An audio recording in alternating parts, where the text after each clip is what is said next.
This video is in several sections and is designed to help a teacher prepare a series of lessons that will help students learn the Pythagorean Theorem. As a public education teacher myself, I have had the luxury that Pythagoras never did. That is, I have watched hundreds, if not thousands, of students struggle with learning the Pythagorean Theorem, and I have gotten to study exactly where the students struggle. This video addresses where the students struggle and how you can help them master the very important and powerful tool that we have named after a man named Pythagoras. This video details hands-on activities that will help students understand the Pythagorean Theorem. This video goes over a simple model of the Pythagorean Theorem that will help students deal with the most common difficulty of the Pythagorean Theorem, that is, knowing when to add and when to subtract. I've helped thousands of students overcome the difficulty of knowing when to add and when to subtract. And finally, the end of the video has a practice section that is suitable for showing in class to help the students master the Pythagorean Theorem and to understand if their answers make any sense. This video presupposes that the student has an understanding, if not mastery, of square roots. A quick overview of square roots is contained in this video and can simply be skipped over by fast-forwarding the video, or the quick overview is suitable for showing to the students. First, a quick overview of square roots. A square is a special type of two-dimensional figure. It has four sides that are all the same length. A square has four corners. All four corners are all the same angle, or 90 degrees. A square has something that is called area, and area is length in two different directions. A length multiplied by another length that is 90 degrees to the first length produces area. For example, 1 times 1 is 1 unit squared, length times width. 1 foot by 1 foot is 1 foot squared, length times width. 1 centimeter multiplied by 1 centimeter is 1 centimeter squared, length times width. 2 inches multiplied by 2 inches that are 90 degrees to the first is 4 inches squared. 3 feet by 3 feet is how much area? 9 feet squared, or 9 square feet. The length of the sides of the square do not have to be a whole number. A square can be 1/2 of an inch by 1/2 of an inch, and the area would be 1/4 of an inch squared. You simply multiply 1/2 length times 1/2 width. Another example of the size of a square not being a whole number long is 7.071 centimeters times 7.071 centimeters to produce 49.999 centimeters squared. Perhaps you notice that the area is stinkingly close to 50 centimeters squared. We'll take a look at this a bit more closely later. A nice thing about a square is that if you know the length of one side, you also know the area of the square. If the length is 1 unit, then the area is 1 unit squared. If the length of the side is 2 units, then you know that the area of the square is 4 units squared. It does not matter what the unit is. It can be feet, inches, miles, centimeters, parsecs, and even light years. For the sake of this lesson, though, we will simply call them units henceforth.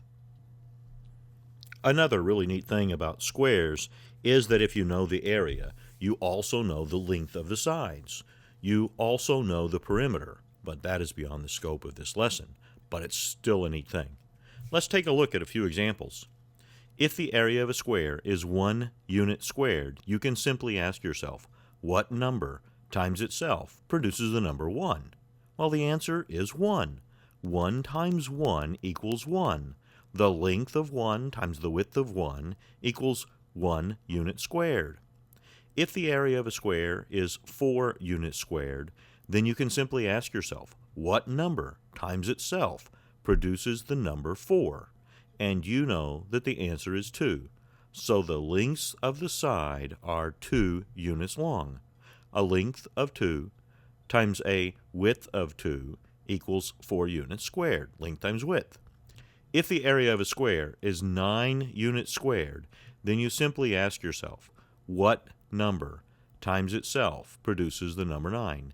And you know that the answer is 3. So the lengths are 3 units long. Now here is where the really neat thing about squares comes into play, and it's a very powerful use of squares too.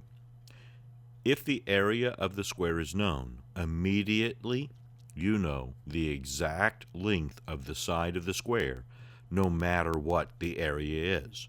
Let's take a look at a few examples.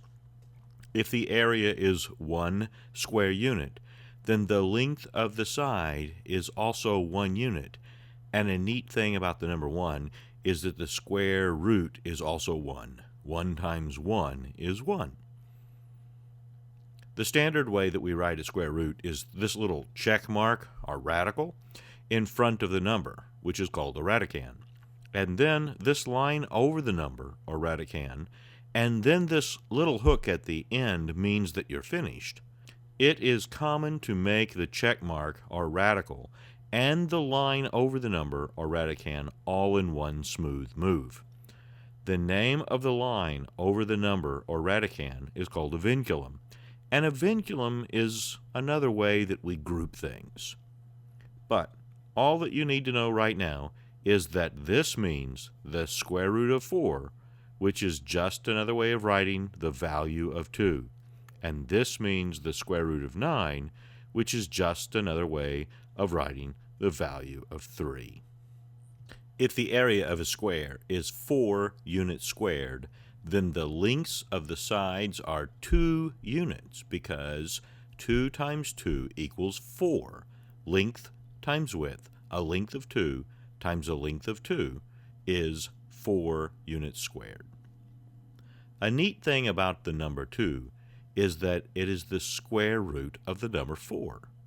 Did you notice that the area was 4 units squared and that the length of the side was the square root of 4? The number 2 and the square root of 4 are the same amount of stuff. They hold the same place on the number line. The square root of 4 is equal to the number 2. The number 3 and the square root of 9 are the same amount of stuff. They hold the same place on the number line. The square root of 9 is equal to the number 3, and the number 3 is equal to the square root of 9. Many people believe when they see an equal sign that it means find the answer, but it does not. An equal sign means that the amount on one side is the same as the amount on the other side. The equal sign means that things are in balance. This amount is the same amount, even if it's written differently. 3 is equal to the square root of 9. They're the same amount of stuff, they're just written differently. 4 is equal to the square root of 16. It's the same amount, but it's just written differently. 5 is equal to the square root of 25. They're both the same amount of stuff. They just don't look the same. Let's take a look at another example. If the area of a square is 9 units squared, then you know that the length of the side is 3 units, because 3 times 3 is equal to 9. The square root of 9 equals 3. This means that you can say that the exact length of the side of the square is the square root of 9. Did you notice that the number under the square root sign was the same as the area of the square? Or to say that using more exacting words, did you notice that the radicand was the same number as the area of the square? Let's take a look at another example. If you know that the area of a square is exactly 50 units squared, then you also know that the length of a side of the square is exactly the square root of 50 units long. Now, that's not a whole number, but think back to our example earlier. 7.071 units times 7.071 was equal to 49.999 units squared, and 49.999 is really close to 50. So, correct to 3 decimal places, the square root of 50 is 7.071. Let's take a look at another example. If you know that the area of a square is exactly 17 units squared, then you know that the exact length of a side of a square is how much? Say it out loud. The square root of 17 is the exact right length, but you know that the square root of 17 is not a whole number. 4 times 4 is 16. So the length of the side of the square must be a bit more than 4. Let's take a look at 4.1 times 4.1. It's equal to 16.81. So we're getting close to 17, but we're not quite there yet. 4.2 times 4.2 is equal to 17.64. So 4.2 units is too long.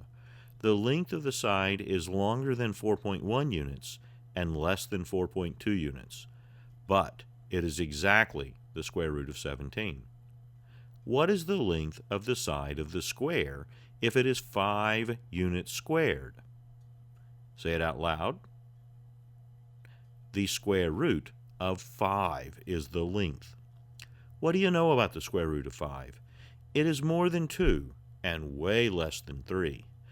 2 times 2 equals 4, and 4 is just a bit smaller than 5. But 3 times 3? That's 9. So, the length of the square root of 5 is going to be pretty close to 2. If we have a square that is 10 units squared, what is the length of the side?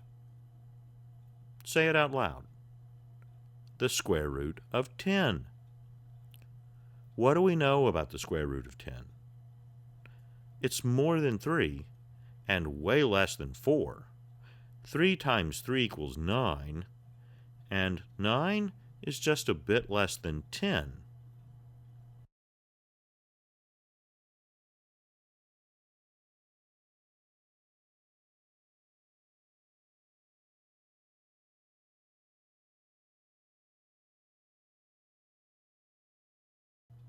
What if we have a square that's 15 units squared? What is the length of the side of the square that is 15 units squared? Say it out loud. It is the square root of 15. But what do we know about the square root of 15? It's a bit less than 4. Why? Because 4 times 4 is equal to 16, and 15 is just a bit less than 16.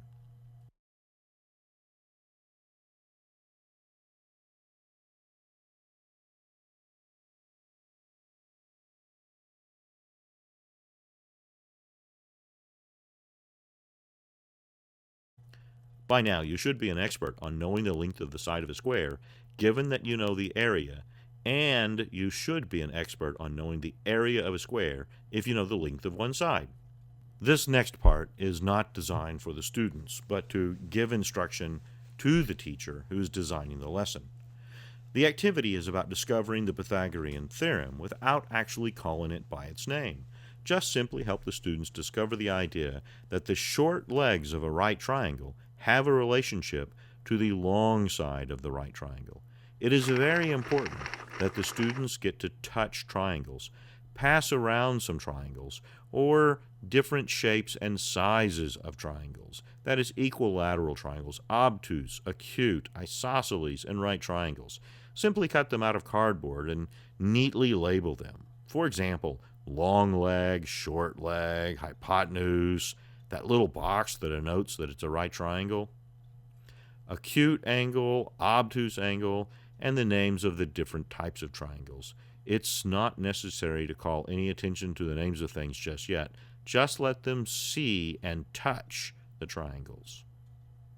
Have the students hold the right angle against square things, the wall and the floor, the inside corner of the doorway, the edge of the desk, and against the right angle or other right triangles, even against the edge of a piece of paper that's cut to a right angle. If you have access to carpenter's tools, bring them in too. It is very important that the students get to experience as much as possible because, in the realm of knowledge, there is an uncrossable divide between having something explained to you and getting to experience it yourself.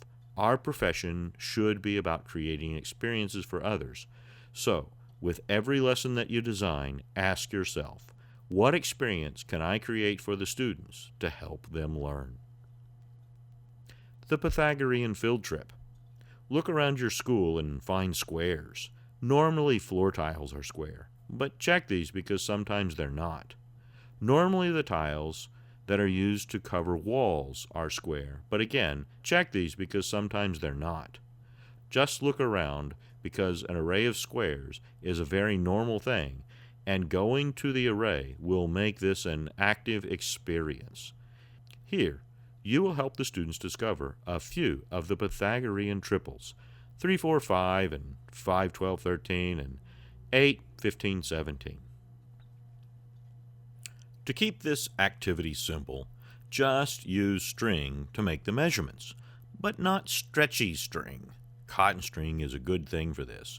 Mark the vertices of some of the 3, 4, 5 triangles on the array of squares. Rotate the triangle around on the array as shown. Calling the length of the edge of one square one length, have the students measure the length of the long line, or hypotenuse. Help them discover that no matter how it is rotated, the long length of the triangle is 5 units long. Just have them pinch points on the string as shown. Then ask the students if they believe that it will work for triangles that have short legs that are 6 and 8 units long. Help them discover that this works too, as well as right triangles with short legs that are 9 units long and 12 units long. Let them share with each other and discuss with each other the discoveries that they have made. Then tell them that this works for some other triangles too, 5, 12, and 13, and 8, 15, and 17. It is very important that the students get to experience more Pythagorean triples than just the 3, 4, 5. After the discovery of the triples, show them a listing and tell them that there are really an infinite number of whole-numbered right triangles. Once the students have a good grasp on the whole-numbered right triangles called Pythagorean triples, tell them that there are many other right triangles that work out just as well, but not with whole numbers. Another activity that you could do on this Pythagorean field trip would be to have the students measure 3 feet down one wall from the corner and 4 feet out from the corner, then measure the hypotenuse. If the school has been well built, the hypotenuse will be 5 feet long. You can even do this 3 feet up the wall and 4 feet out from the corner to see if the wall is 90 degrees from the floor. Sticks that are 3 feet long, 4 feet long, and 5 feet long would be helpful for this experience. Inches are too short for this, and yards or meters are just too long. Now, back in the classroom. Here is where you introduce the students to the a squared plus b squared equals c squared model. This section of the video is appropriate to show to the students. Many years ago, a baby was born, and his parents decided to call him Pythagoras. History seems to show that he was a curious young man who liked to measure things and count things, and other people listened to him as he talked about measuring and counting. Pythagoras became such an important man that people made statues to remember him and to honor him, and astronomers even named a crater on the moon after him. One of the really neat and useful things that Pythagoras figured out was how to know the length of the third edge of a right triangle if you only knew 2, and it did not matter which 2 that you knew. You could always calculate the length of the third edge of a triangle if you only knew 2.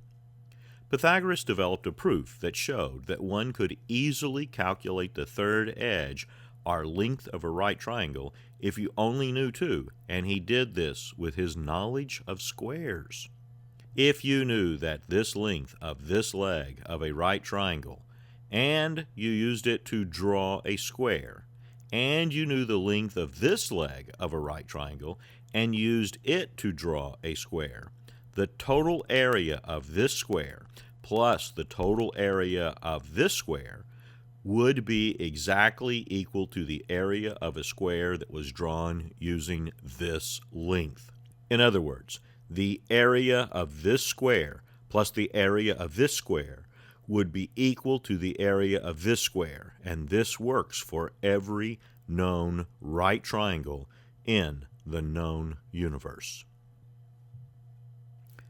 Let's take a look at this again, but this time using numbers. This leg of the right triangle has a length of 1, and the square that we draw has an area of exactly 1 square unit. This leg of the right triangle has a length of 1, and the square that we draw has an area of exactly 1.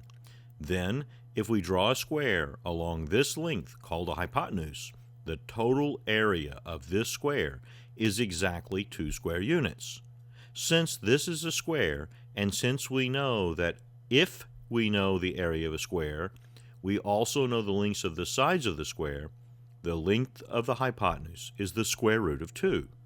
Correct to 3 decimal places, the square root of 2 is 1.414, because 1.414 times 1.414 is 1.999, which isn't exactly 2, but it's really close. If we have another right triangle, this one has just been rotated 90 degrees, but it's still a right triangle, and this leg has a length of 2 units, so the square that we draw has an area of 4 units squared. 2 times 2 is 4. And if this leg has a length of 3 units, then the square that we draw has an area of 9 square units. Again, we're just calling them units. They could be inches, meters, feet, or kilometers, to name but just a few that they could be. This means that if we use this edge or hypotenuse to draw a square, then we will have an area of 4 plus 9 equals 13. If the area of the square is 13 units squared, then the length of the hypotenuse must be exactly the square root of 13, or somewhere between 3 and 4. 3 squared is 9, and 4 squared is 16. And the number 13 is somewhere between 9 and 16. Correct to 3 decimal places, the square root of 13 is 3.605. 3.605 times 3.605 is equal to 12.996. Let's take a look at one more example. If this leg is 3 units long, then the square that we draw is 9 square units, because the formula for finding the area of a square is length times width, or 3 units long times 3 units long equals 9 units squared. Then if this leg is 4 units long and we make a square, then use the area formula for a square, or length times widths, then we have 4 units times 4 units equals 16 units squared. Then if we make a square from the hypotenuse, we will be able to add 9 square units and 16 square units to know that this area is exactly 25 square units. Now, what do we know about a square that has an area of 25 square units? What is the length of this side of the square that was made from the hypotenuse? The length is the square root of 25, and that equals 5, because 5 times 5 equals 25. Now let's take a closer look at this 3, 4, 5 right triangle. This leg is 3 units long, but we could call it the square root of 9 units long, because 3 and the square root of 9 are exactly the same length.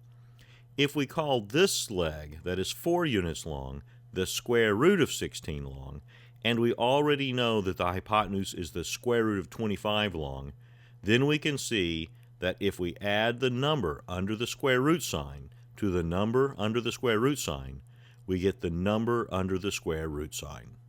Notice that we are not adding the square root of 9 to the square root of 16 to get the square root of 25. We are just looking at the numbers under the square root sign. Remember, these numbers are called radicands. We are adding the radicands. Pythagoras' idea was to draw squares and add them or subtract them as necessary. Some say that he came up with a formula of a squared plus b squared equals c squared. But now you know that the 3, 4, 5 right triangle can be written to look like this. And once you know that it can be written to look like this, you can make a simple model that will help you. For example, if you make a quick sketch on the edge of your paper or test, you can look at it to help you figure out what to do next. Let's take a look at a few examples of right triangles. If the short leg has a length of the square root of 9 and the long leg has the length of the square root of 25, then what is the exact length of the hypotenuse? The square root of 34. Now you know that the square root of 36 is exactly 6, so you know that the length of the hypotenuse is a little less than 6 units long, but the hypotenuse is exactly the length of the square root of 34.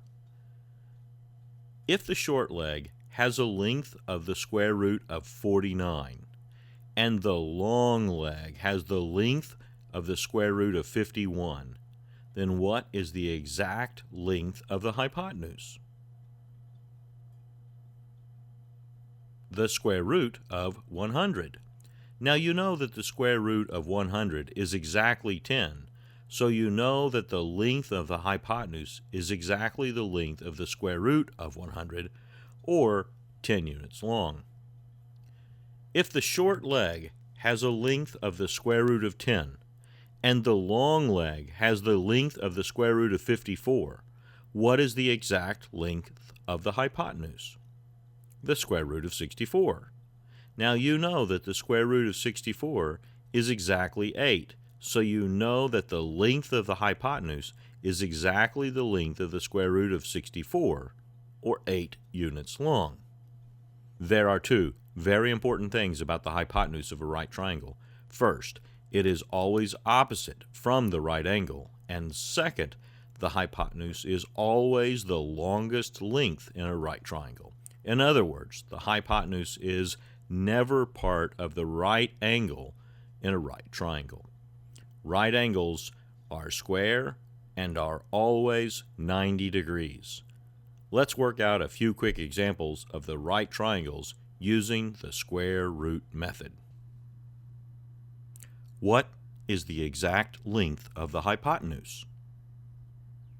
Well, the short leg has a length of the square root of 20, and the long leg has a length of the square root of 30.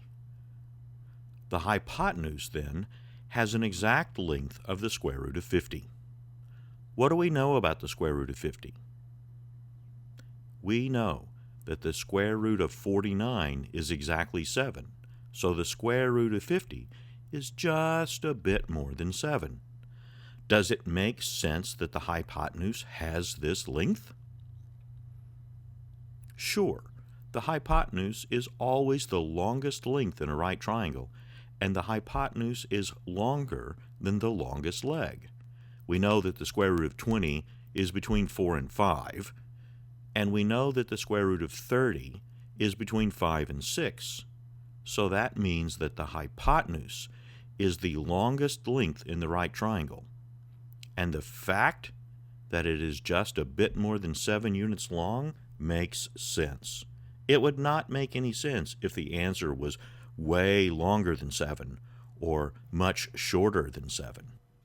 The hypotenuse is always longer than the longest leg, but never more than 1.5 times longer. If you calculate the hypotenuse to be shorter than the longest leg, then you need to check your math. If you calculate the hypotenuse to be more than 1.5 times the length of the longest leg, check your math. What is the exact length of the hypotenuse? The short leg has a length of the square root of 15, and the long leg has a length of the square root of 20. The hypotenuse, then, has an exact length of the square root of 35. What do we know about the square root of 35? It is just a bit less than 6, because 6 times 6 is 36. Does it make any sense that the hypotenuse has this length? The square root of 15 is just a bit less than 4, because the square root of 16 is exactly 4. And the square root of 20 is between the square root of 16 and 25, so the length of the long leg is somewhere between 4 and 5. Since we calculated the hypotenuse to be almost 6, then our answer makes sense, since 6 is longer than 4 and less than 5. Sure, the hypotenuse is always the longest length in a right triangle, and the hypotenuse is longer than the longest leg. What is the exact length of the hypotenuse?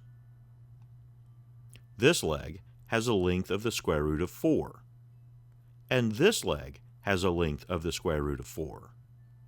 The hypotenuse has an exact length of the square root of 8. What do we know about the square root of 8?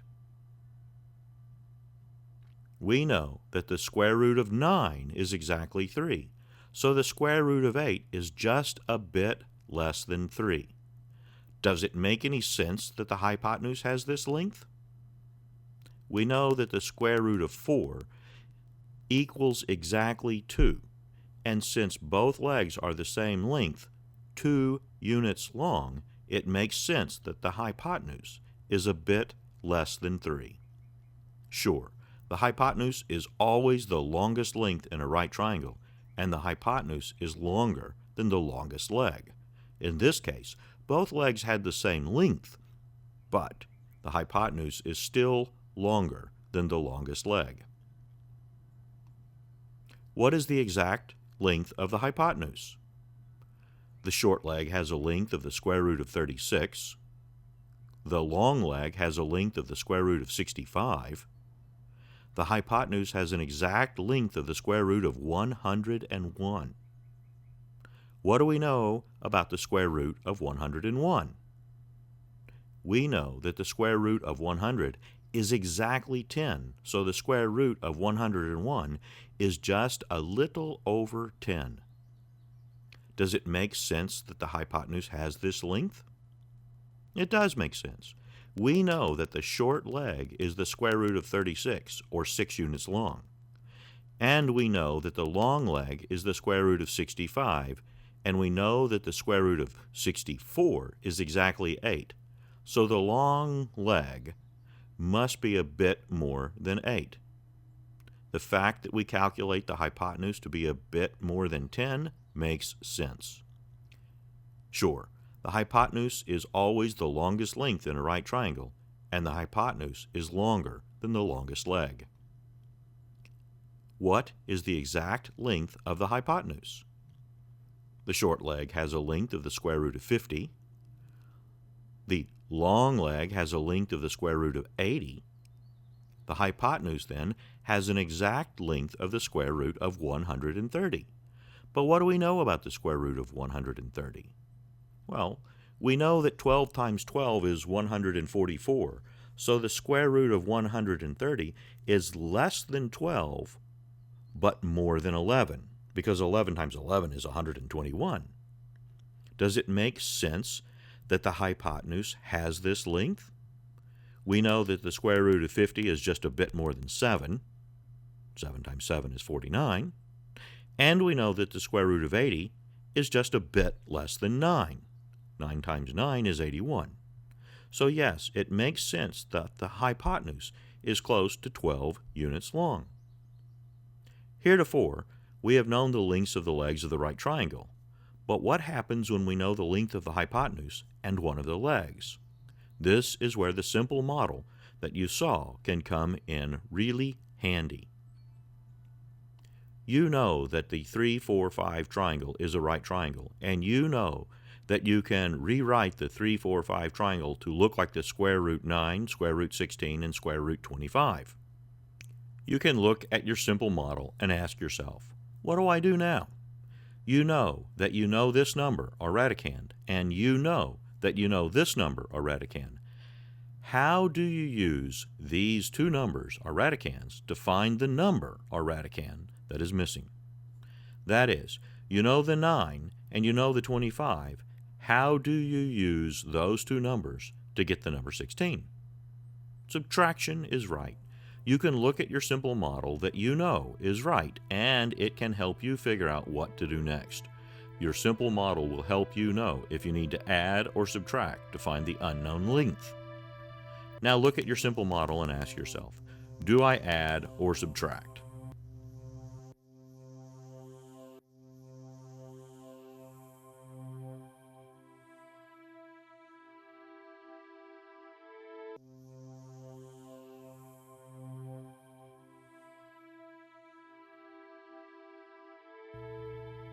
Look at your simple model and say aloud if you add or subtract.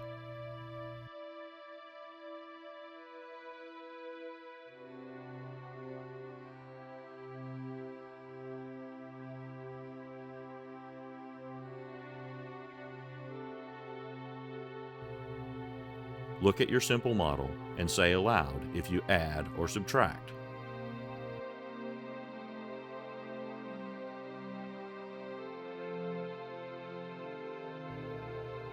Look at your simple model and say aloud if you add or subtract.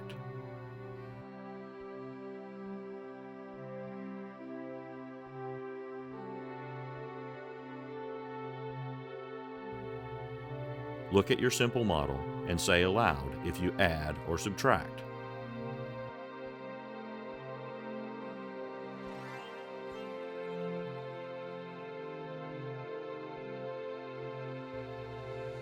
Look at your simple model and say aloud if you add or subtract.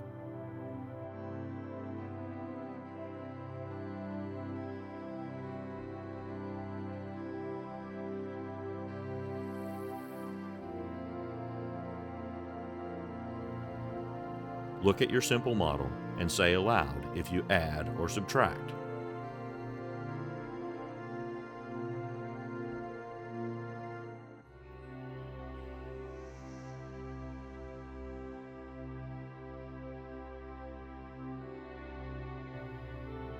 Look at your simple model and say aloud if you add or subtract.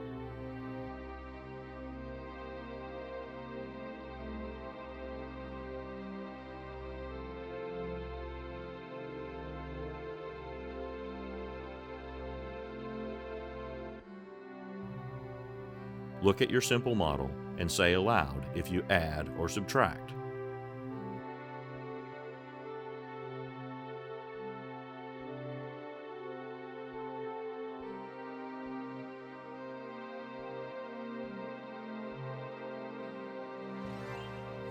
Look at your simple model and say aloud if you add or subtract.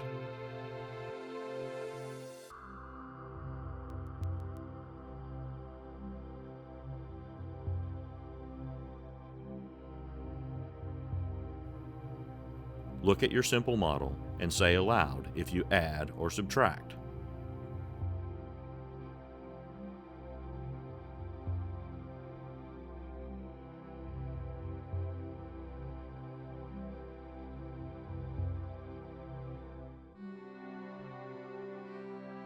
I have field tested this model for several years. My concern was that the marbles would be launched or lost. This model has been used in several classrooms by several different teachers for a few years, and all report that no marbles have been lost or even launched. Even if they were, marbles are easy to replace. If you would like one or more of these manipulatives, please write to me at alanmorris@yahoo.com and we'll work something out. Or I encourage you to make your own and let me know how it's working for you. Here are a few other designs that I have made. If you want to make your own, and you know a potter, you could make one out of clay easily and then fire it.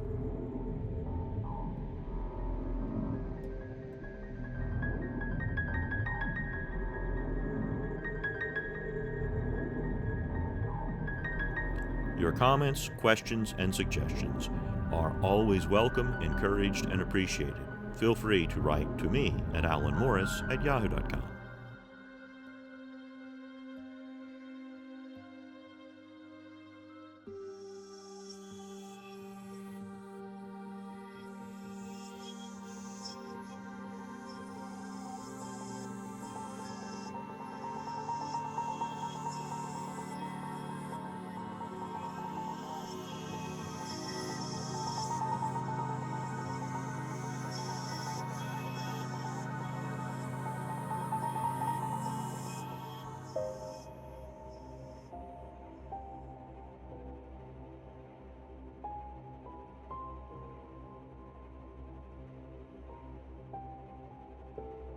You could make one with little blocks of wood like this.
And finally, I ask one more time. If you have comments or suggestions to make, if you post them below, others will be able to see your thoughts and ideas. Or you may write to me at alanmorris@yahoo.com. Keep a-learning.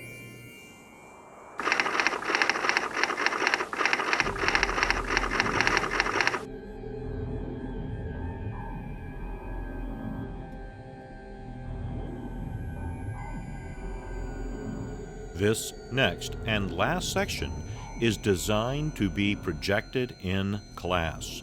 The problem is shown, the video can then be paused so that the students can attempt to work the problem, and then the video can be restarted and the students can check themselves to see how they are doing. This offers a level of protection to the students. They can try and then either see how they are doing it correctly or what they could have done. This protection from adverse consequences for initial failure really encourages the students to try and does not shut them down.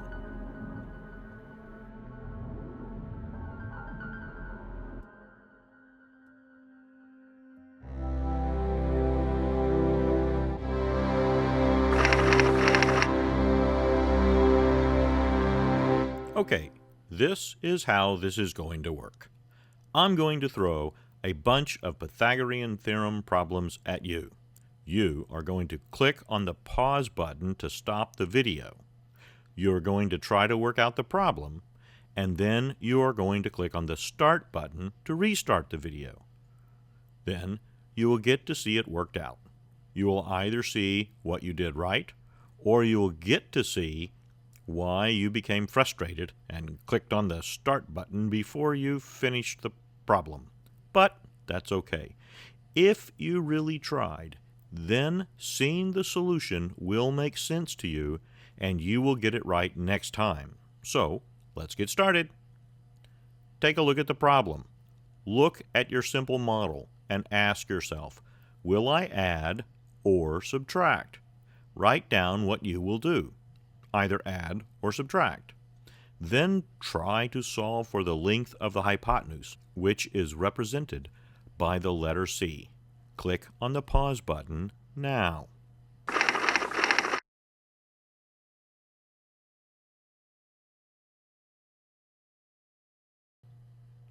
Okay, let's see how you did. The first thing you need to do is to look at your simple model and decide, are you adding or are you going to be subtracting to find the length of the hypotenuse, represented here by the letter C. If you said adding, you are correct, because you know the length of both legs, and you don't know the length of the hypotenuse. The radicand 9 and the radicand 16, when added together, will give you the number 25, which is the radicand of the length of the hypotenuse. Now you need to decide, are you going to use the a squared plus b squared equals c squared method, or are you going to be using the other method where we use the square roots? First, we will take a look at the square root method, and then we will go back and take a look at the a squared plus b squared equals c squared method. If the length of the leg is 3 units long, then that's the same thing as the square root of 9. And the other leg, the long one, if it is 5 units long, that's the same thing as the square root of 25 units long. The next thing that you need to do is to say, well, we're trying to find the length of C, which is the hypotenuse. C is what we use to represent the hypotenuse, and the hypotenuse is always the longest length in a right triangle, so our longest leg is 5, so we're looking for a number larger than 5, and we know that it's not going to be 10 long. We know it's going to be somewhere, it can't be longer than probably, say, 7, 7.5. So we're looking for a number somewhere between 5, more than 5, and less than 7.5. If we get some really big or really small number, we probably should check our math. But if we get a number larger than 5 and smaller than 7.5, we're probably going to be okay.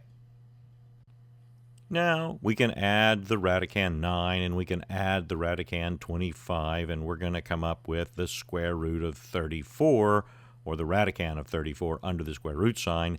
Ask the length of C. Now we ask ourselves, what do we know about the square root of 34? Well, we know that the square root of 36 is exactly 6, so the square root of 34 is going to be a little smaller than 6. Now, exactly how it is that you find the square root of 34 is beyond the scope of this lesson. You can use a calculator, you can use a chart. Your instructor might even want to teach you how to do it with a pen and paper. But I'm not going to do that here. So now we ask ourselves a very important question. Does our answer make sense? And the answer is yes. 6 is larger than 5, and it's less than about 7.5. So our answer of a little bit less than 6 seems like it's probably going to be a really good answer. So we can consider that we have solved this problem using the square root method, which my students call the Pythagorean method. Correct to 3 decimal places, the square root of 34 is 5.830 units long. Well, you might say, why did I put the 0? Well, the 0 tells the person who's looking at it that 0 is the correct number to 3 decimal places.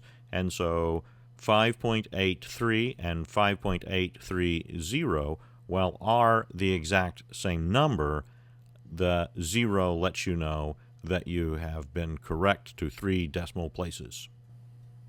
Now let's take a look at solving the same problem, but using the a squared plus b squared equals c squared Pythagorean Theorem method. You already know on this problem that you will be adding, so we will not be consulting our simple model. We'll just simply go through the a squared plus b squared equals c squared method. The short leg, 3 units long, is represented here by the letter A, and the long leg, 5 units long, is represented by the letter B. So squaring A and squaring B, we get 9 plus 25 equals 34. So this means c squared equals 34. So to find the length of c, we take the square root of c and we take the square root of 34, and that gives us 5.830 units long. And we ask ourselves again, does our answer make sense? Yes, the hypotenuse is longer than the longest leg, and it's not 1.5 times longer than the longest leg. Okay, click on the stop button and then try to solve the problem, then click on the go button and see how you did. Okay, the first thing we should do is consult our little model to try to figure out whether we're going to be adding or subtracting. And we know the length of both legs. We don't know the length of the hypotenuse, so it looks like we're going to be adding. If you didn't get adding, then you might need to consult with somebody and figure out why you didn't get adding. So then the next thing we're going to do is we're going to say, well, are we going to use the square root method, or are we going to use the a squared plus b squared equals c squared method? The next thing we're going to do is take a look at what we might think would be a good answer. Well, we're trying to find the length of the hypotenuse. It's always the longest length in a right triangle. Our longest leg is 10. We're going to probably just be a smidge over 10 because our short leg is only 1. So we're looking for an answer a little bit larger than 10, and certainly not 15.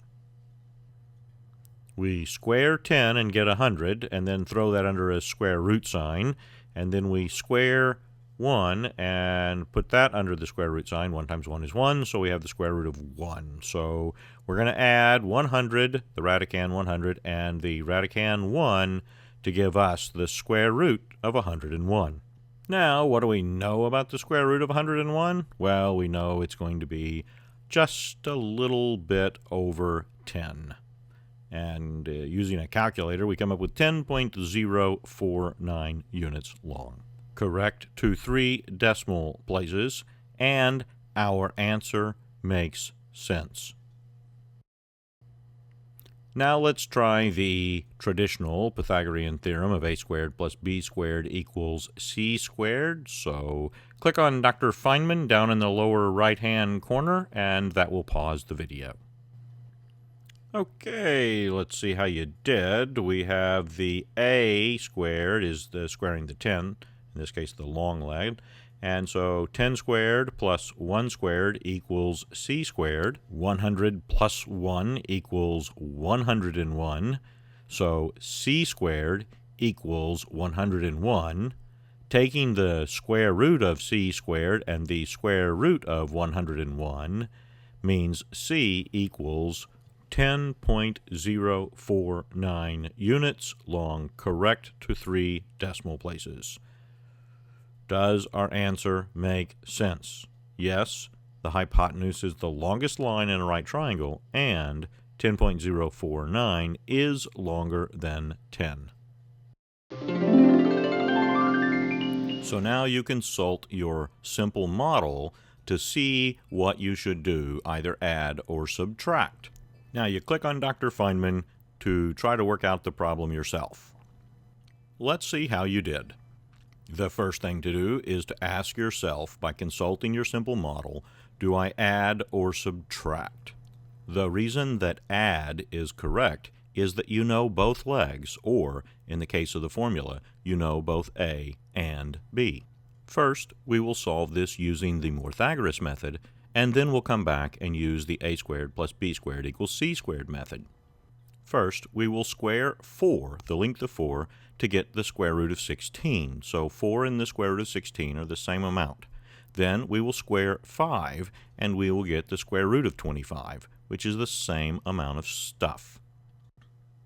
Then we add the radicand 16 to the radicand 25 to get the radicand 41. So the length of the hypotenuse, or c, is the square root of 41 exactly. But what do we know about the square root of 41? Well, it's between 6 and 7, and that makes sense because it's more than 5, our longest leg. The square root of 41 is not a perfect square, but it's between the perfect square, the square root of 36, and the square root of 49, or 6 and 7.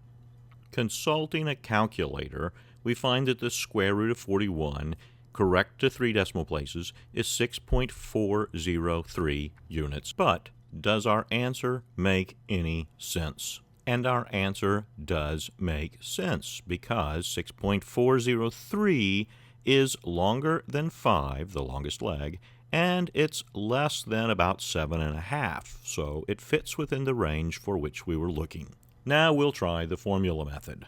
The nice thing about formulas is you just plug in the numbers and you do the math. However, you have to plug in the right numbers, and it's always important that you ask yourself if your answer makes any sense. Don't be confused by the fact that the triangle, the right triangle, has been rotated. A is a leg, B is a leg, and C is always the hypotenuse. Plugging in the numbers, we get 4 squared plus 5 squared equals C squared. Or 16 plus 25 equals 41, which means C squared equals 41. So we take the square root of C squared and we take the square root of 41 to find C. We consult a calculator or chart, and we find that C equals 6.403 units long. So we ask ourselves, does our answer make any sense? And the answer is yes. 6.4 is longer than the longest leg of 5, and it's less than about 7.5, or 1.5 times the longest leg.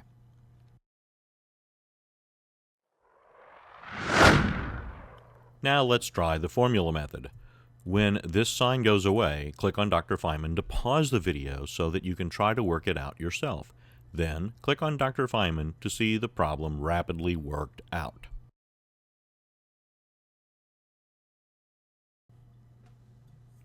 You already knew that you needed to subtract. This is where it gets a bit tricky with the formula method, and this is a good reason to start with a really good guess as to what your final answer should be. So this is where the simple model really comes in handy. You know that you know the length of the hypotenuse, or C, and you know that you know the length of one of the legs, in this case A. So in order to use the radicand 25 and the radicand 9 to find the number 16, you know that you're going to have to subtract A from C to get B. So we subtract A squared from each side to leave us with B squared equals C squared minus A squared. The fact that we have an X rather than a B, they're really kind of interchangeable. So X just means that we don't know what that amount is. So that gives us the new formula of X squared equals 4 squared, the length of the hypotenuse, minus 2 squared, the length of the known leg. Now that becomes X squared equals 16 minus 4, which becomes X squared equals 12. Then we simply take the square root of X squared and we take the square root of 12. We're doing the same thing to both sides of the equation so it stays in balance. Then we use a calculator or a chart and we find out that the square root of 12 is equal, correct to 3 decimal places, to 3.464 units long. Then finally we evaluate our final answer to see if it makes any sense. And 3.464 units long is shorter than the hypotenuse, which is always the longest line in a right triangle. So, our answer makes sense. We will step through one more problem and then move to the much more rapid problems. Click on Dr. Feynman to pause the video. Okay, let's see how you did. Do you add or subtract? You add because you know the lengths of both legs.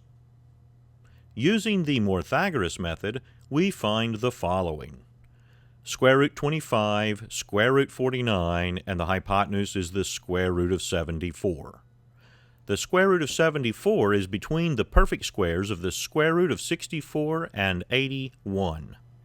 Solving for the square root of 74, we find using a calculator that the square root of 74, correct to 3 decimal places, is 8.602 units long. And we ask ourselves, does our answer make any sense? Well, the legs are 5 and 7, so the hypotenuse is going to be more than 7, and less than 1.5 times 7, so the answer of 8.602 makes perfect sense. By now, you might be asking yourself about the length of the hypotenuse. You know that it is always the longest edge of a right triangle. That is, it is always longer than the longest leg. But why do I say that it is never more than about 1.5 times longer than the longest leg? The longest that the hypotenuse can be, with regard to the legs, is when the legs are the same length. If A and B are 1, then C is the square root of 2, and the square root of 2 is 1.414. That means that the hypotenuse is 1.414 times longer than the longest leg. Let's check it out. Here you see a right triangle and both legs are the same length. Therefore, we can just call the lengths 1.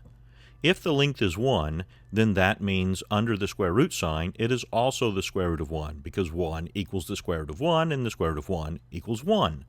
Adding the radicand 1 to the radicand 1, we get the radicand 2. So the length of the hypotenuse is the square root of 2. Punching this into a calculator, you will find that the square root of 2, correct to 3 decimal places, is 1.414. So now you know why I say that the length of the hypotenuse is never more than about 1.5 times longer than the longest leg. You really know that the length of the hypotenuse can never be longer than 1.414 times than the longest leg, but perhaps it's easier to remember 1.5. For the remainder of this video, I will simply use the Pythagorean method to solve for the unknown length. You are welcome to use the Pythagorean Theorem method if you would like. You will get the same answer. Click on Dr. Feynman to pause the video and then try to work it out yourself. Let's see how you did. Did you add or subtract? Write down whether you should add or subtract. Write down what you believe your answer should be. Using the square root or Pythagorean method, we see that 8 and the square root of 64 are exactly the same thing, and 7 and the square root of 49 are the same thing. So adding those two radicands, we get the square root of 113 for the exact length of C. But what do we know about the square root of 113? We know it's not a perfect square, but it falls between the perfect squares of the square root of 100 and the square root of 121. Which is 10 and 11. So our answer is going to be somewhere between 10 and 11. Punching that into a calculator, we find that the square root of 113, correct to 3 decimal places, is 10.630. So we ask ourselves, does our answer make any sense? And the answer is yes. If the longest leg is 8, then that means that the hypotenuse is longer than 8 and shorter than, about 12. Number 7. All right, you're going to study the problem take a look at your simple model to try to decide if you're going to add or subtract. Study the problem and write down two things before you start working on the problem. First, do you add or subtract? And second, guess about what your final answer will be. Now, click on Dr. Feynman to pause the video, and then after you've tried, click on Dr. Feynman to see it worked out. Okay, let's see how you did. I looked at the simple model and said, okay, I'm going to subtract, and I guessed that my answer would be about 6. Maybe a little more, maybe a little less, but about 6. Then I squared the hypotenuse, and I squared the short leg, or the leg, and then I put them under a square root sign, so I got the square root of 56.25 for the hypotenuse, and I got the square root of 12.25 for the short leg, and then I did some subtraction and came up with the unknown leg to be exactly the length of the square root of 44. Now, what do I know about the square root of 44? Well, I know it falls somewhere between the square root of 36 and the square root of 49, which are 6 and 7. So my answer is somewhere between 6 and 7. Pushing that into a calculator, I came up with the square root of 44 is equal to 3 decimal places to 6.633 units long. So I ask myself, does my answer make any sense? And the answer is yes. It's close to what I guessed, and when I look at it, the long leg is shorter than the hypotenuse. So I have done well. And if you got that answer, you too have done well. Keep it up. We need people like you. Number 8. All right, you're going to take a look at your simple model and the problem and ask yourself, will you be adding or will you be subtracting? So I want you to write down if you are going to be adding or subtracting, and write down what you believe your answer would be close to being. Click on Dr. Feynman to pause the video. All right, let's see how you did. Well, I looked at my simple model and I decided that I would be subtracting, and I guessed that my answer would be somewhere around 4. Little more, little less, but close to 4. So I squared the length of the leg, 3.1, and came up with 9.61 and put that under a square root sign. So the radicand, 9.61 under the square root sign. And then I squared the length of the hypotenuse to give me the square root of 36. Since I'm going to be subtracting, I then subtracted 9.61 from 36, and I came up with the other leg being the length of the square root of 26.39. Now, what do I know about the square root of 26.39? I know that it is between the square root of 25 and the square root of 36. Or, in other words, it is between the numbers 5 and 6. Wow, did I ever guess wrong? But I'm okay, I'm close. We'll have to evaluate that in just a moment. So, the square root of 26.39 is between 5 and 6. When I punch that into a calculator, or I look at a chart, I come up with 5.137 units long, and I have to ask myself, does my answer make any sense? And the answer is yes. You'll notice at the bottom it says that the sketch is not to scale. It's just to give you an idea. So I have done a very poor job of drawing the triangle, because you see that in my drawing, the leg that is 3.1 units long is longer than the one that I've drawn that's supposed to be 5.137 units long. Do not trust the drawing when it's a sketch. Number 9.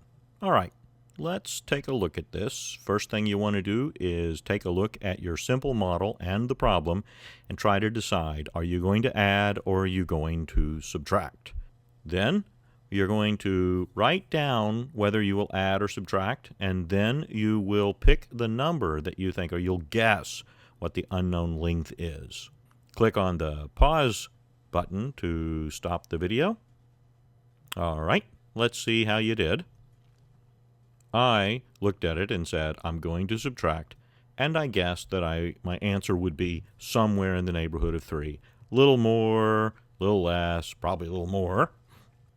Then I squared the numbers that I knew, the lengths that I knew, and I put them under a square root sign. So 1.1 squared is 1.21, and 3.8 squared is 14.44, and I put that under a square root sign. So that's the length of my hypotenuse, and the length of the other leg is going to be 1.21. Now, since I'm subtracting, I take 1.21 and I subtract it from 14.44, and I come up with 13.23. Put that under a square root sign, and that's the length of the unknown leg.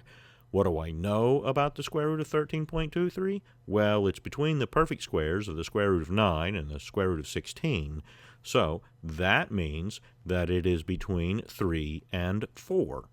Pushing that number into a calculator, then I come up with the answer of 3.637 units long, correct to 3 decimal places.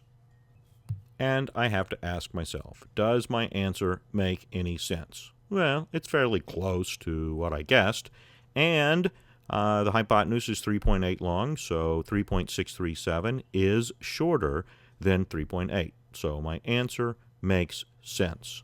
And finally, number 10. Okay, let's get started on the last one. The first thing you're going to want to do is look at your simple model to decide if you're going to add or subtract. Then you're going to want to write down, are you adding, are you subtracting? You want to also then guess what the unknown length is. Write that down. Pay no attention to the sketch other than the numbers. Click on Dr. Feynman to pause the video. I guessed and came up with, I'm going to add, excuse me, I didn't guess at that. I decided I'm going to add, and I guessed the number 10 for the unknown length.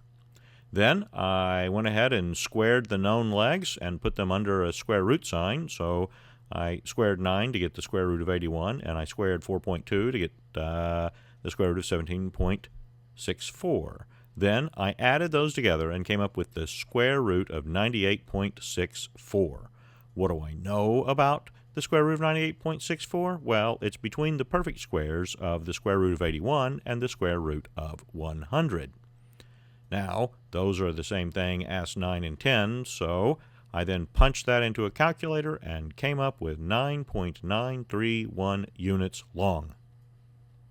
Then I asked myself, does my answer make any sense? And the answer is yes. It's pretty close to what I guessed, and at the same time, it's longer than 9, which is the longest leg of the right triangle, and I look at it and think, this is pretty good. If you got that, great. We need more people just like you who keep trying and learning every day. Your comments, questions, and suggestions are encouraged, welcomed, and always appreciated. You can write to me at alanmorris@yahoo.com.